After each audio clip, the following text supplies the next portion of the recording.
Hey everyone, before I get started, I just want to remind you that if you like my content, hit that like button, subscribe to my channel, and then join the Militiaman and Crew Patreon community by clicking the link in the caption. Hey, good afternoon everybody. Sunday afternoon drop. I hope everybody's doing good because I think it's an exciting time.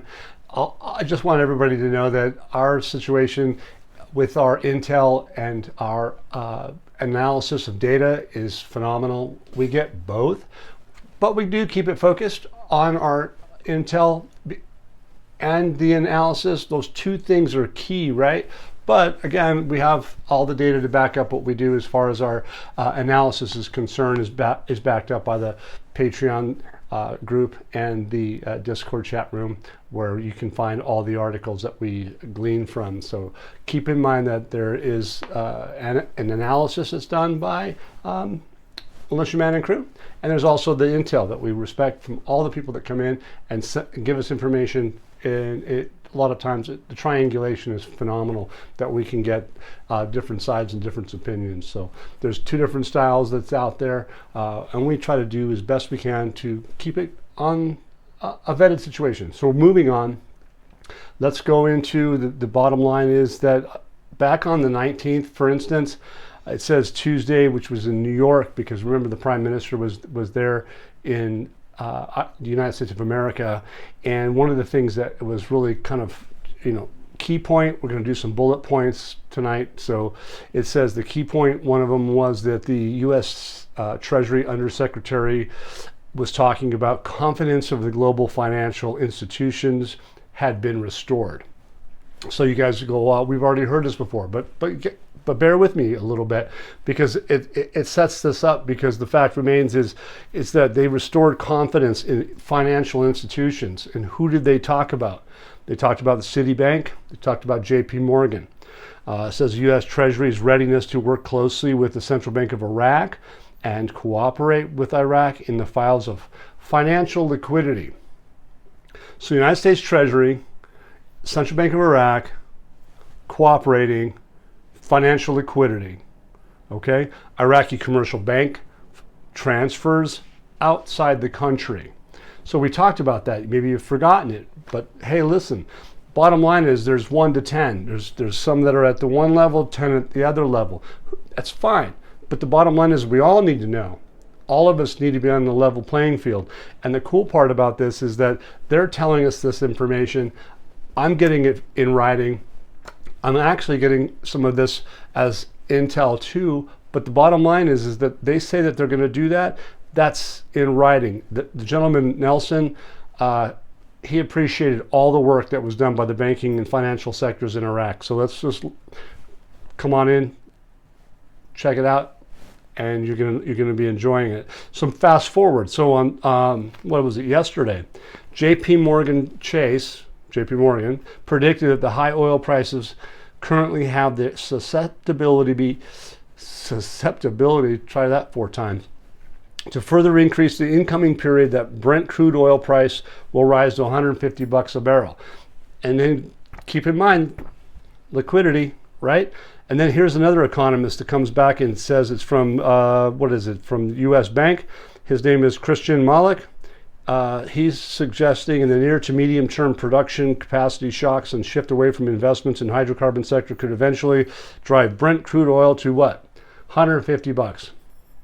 So basically we're at about 92, 93, 94, whatever. I don't have it in front of me, but the bottom line is that they are talking about projections of 100 to 150. And so the idea is that, are they really talking about an expansion of $50 a barrel of oil to Iraq? And so keep that in the back of your mind. But here they're talking about, in this same article, they're going to be talking about the budget of Iraq. They're talking about oil, 2 different banks talking about oil. And then in the same article, they say, the economist points out that the delay in dispersing the general budget, and we're talking about Iraq, which has not yet begun to be implemented. So in other words, it hasn't begun spending money. They haven't spent any money yet. So you have to go, okay, well, will it prevent its electoral exploitation, as well as the possibility of recycling money to 2024, which means the continuity of the disbursement for the projects without stopping. So bear with me, continuity of disbursement for projects without stopping. That means spending. So are they going to do that? Well, it says as of the budget is for 3 consecutive years. So we know that the tripartite budget is for 3 consecutive years. It's an investment budget. They haven't spent any money. So why? Okay, valuation. I brought that up. Are they going to value their country at 1310, 1,310 or 1,320 dinars and go into the world and start building roads and bridges and reconstruct their country in a budget like this? I think highly not going to be the case. One of the things that they talk about is that where does that 100 to 150 bucks a barrel of oil come from? What are they going to do? How is that going to work?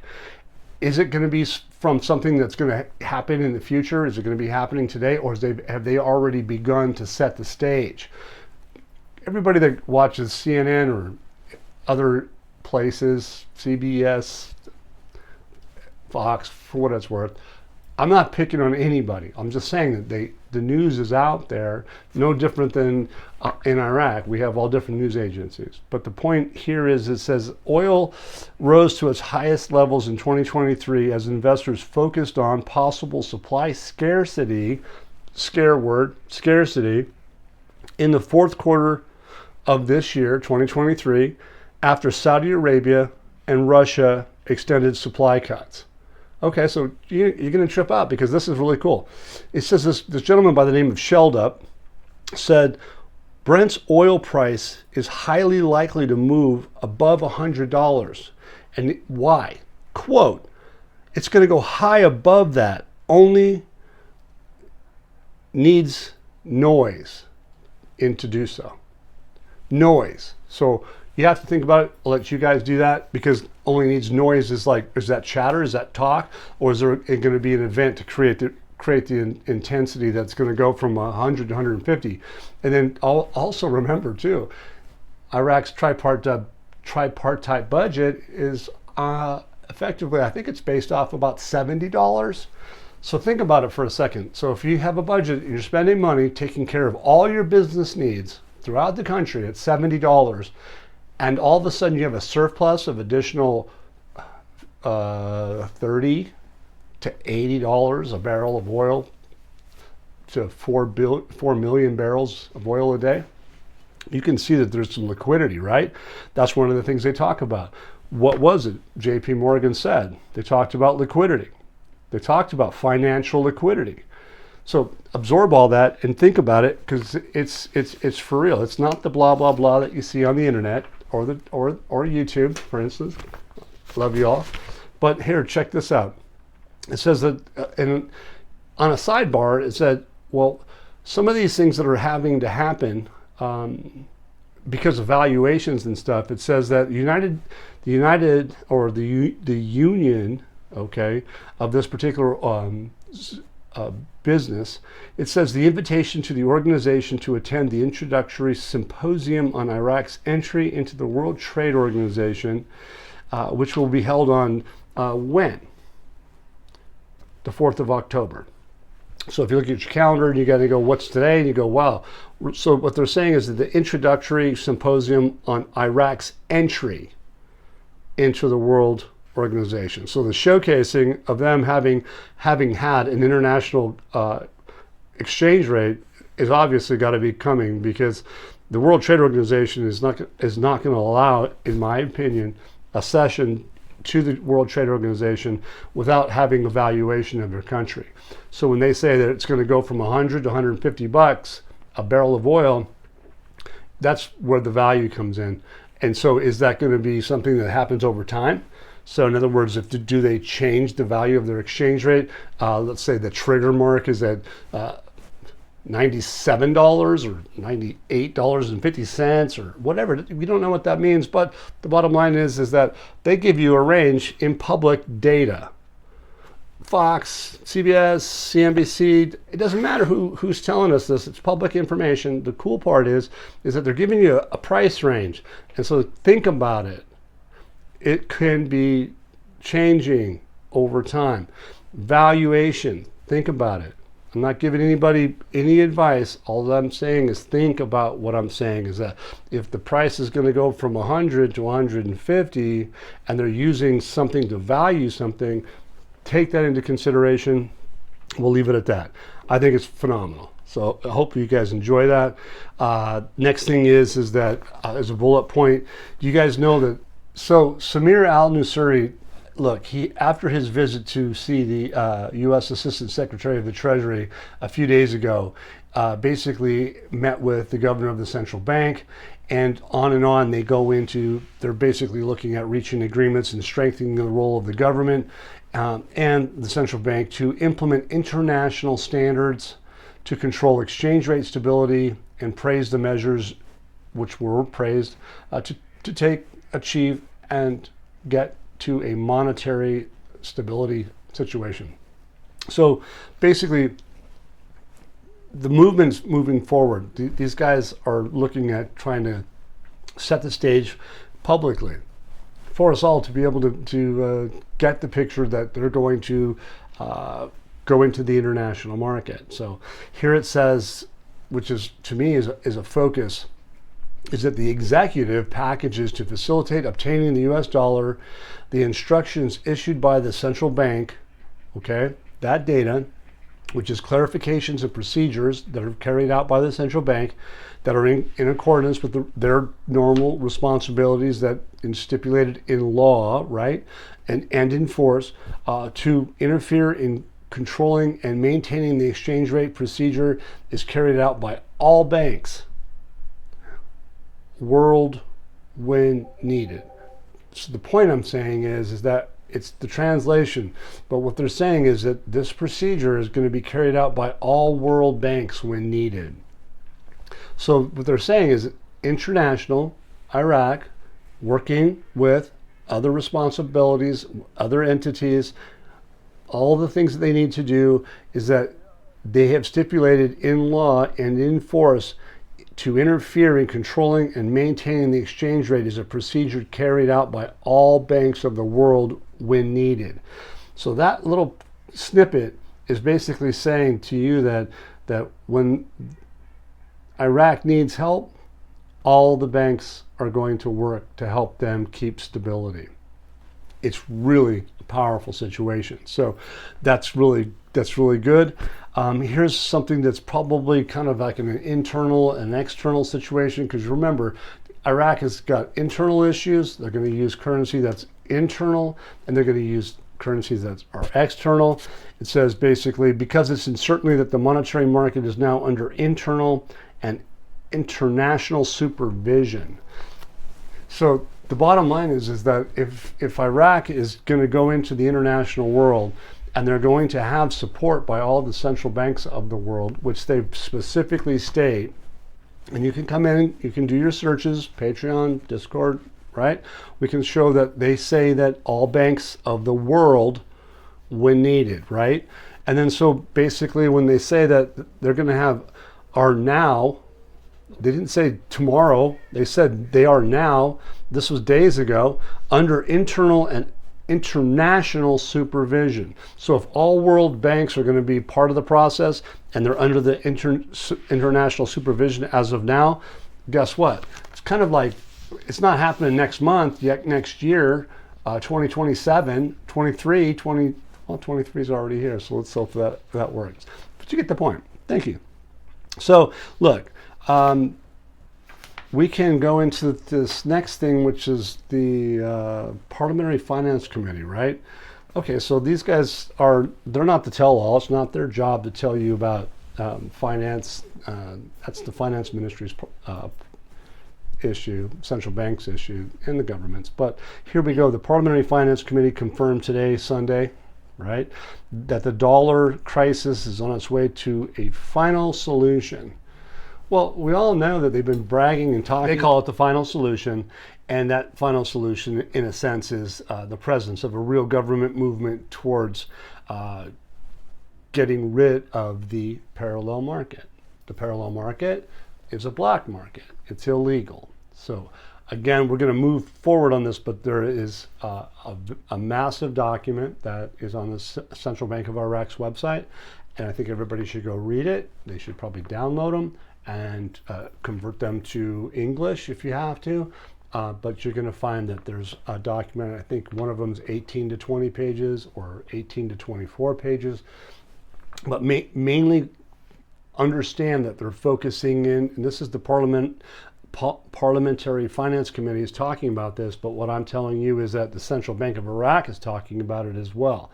And what they're saying is that there's going to be a final solution to this problem, which is, A, what do you believe that that may be? I personally think that, well, to get rid of the parallel market, you're probably going to have something of an exchange rate that is greater than, as for the dinar, better than the dollar. So keep that in mind. Here's another article that basically is talking about that today, right? Central Bank Governor of Iraq, Ali Moshan Al-Alak, has announced that the bank will proceed to dispense with external transfers. I think that in the past they've already pretty much shown that. The approved banks are handling the platform. Did they not? Of course they did. There's a lot of people that have already done that. So that's kind of a sidebar on my part. But the dependence of licensed banks in Iraq or on correspondent banks, external transfer operations, they meet specific percentages. They've already moved on to that. It says that the Central Bank of Iraq and the U.S. Federal Bank, which is the Federal Reserve Bank, basically is similar to all countries of the world. So basically they're just telling us that Central Bank and the U.S. Federal Reserve Bank are working in conjunction, and that how they practice the things that they do. Basically it says that, look, small banks don't do external transfers.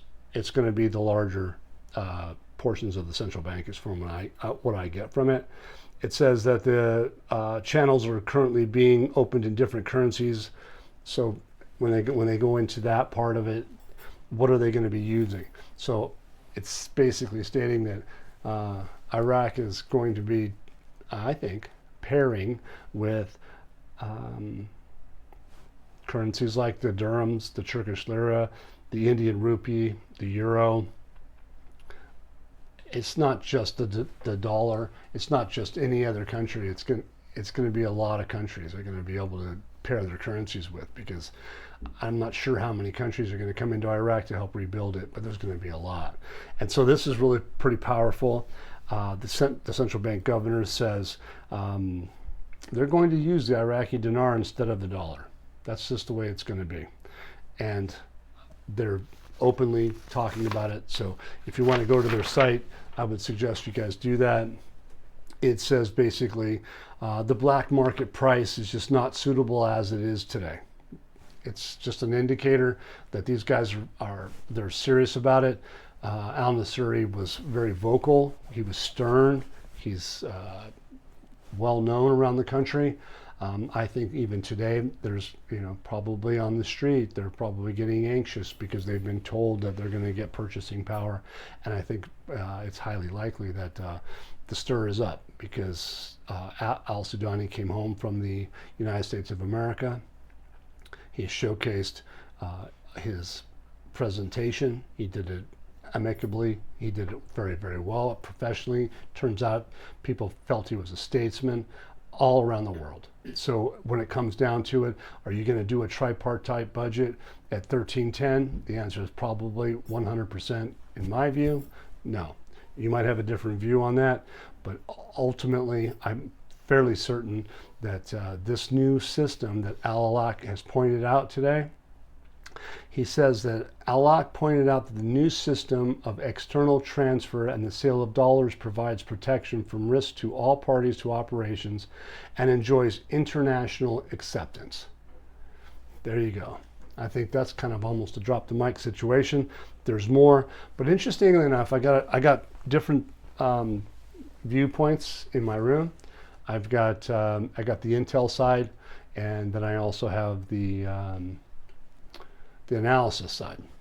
And so basically what I kind of just went over in brief is that we have day trader, we have on one side, and I'm not taking sides, but day trader happens to be on this particular case, brings up a valid point. He says that this data that I'm talking about, it says it reads like the United States Treasury document that's amended by the CBI for its banks and non-banks.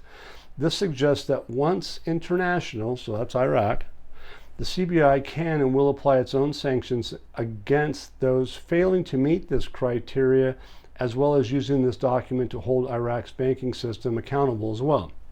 So what I'm telling you is that the document we're talking about, it's 18 pages. I didn't get into it, but I would suggest that you do. So ultimately, it says that, hey, well, that's not what they say, but here's what he says. He says, hey, you banks and non-banks, you play dirty with the bad boys, you and your clients will all wear the same stripes, which is probably not wrong.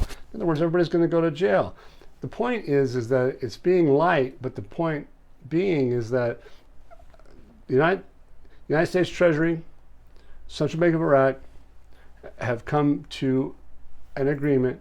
They're using a platform that is, you can't get around it. That's what they're saying.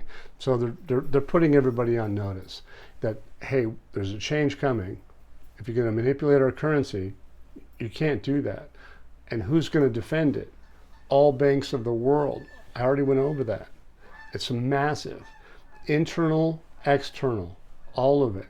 It is beautiful. So some of the things that everybody's been kind of scared about, it just takes time to unfold. It's a long process. But again, we're at that end stage because all this data that we're talking about today is telling you that they're not doing it tomorrow. They're in the process of doing it now.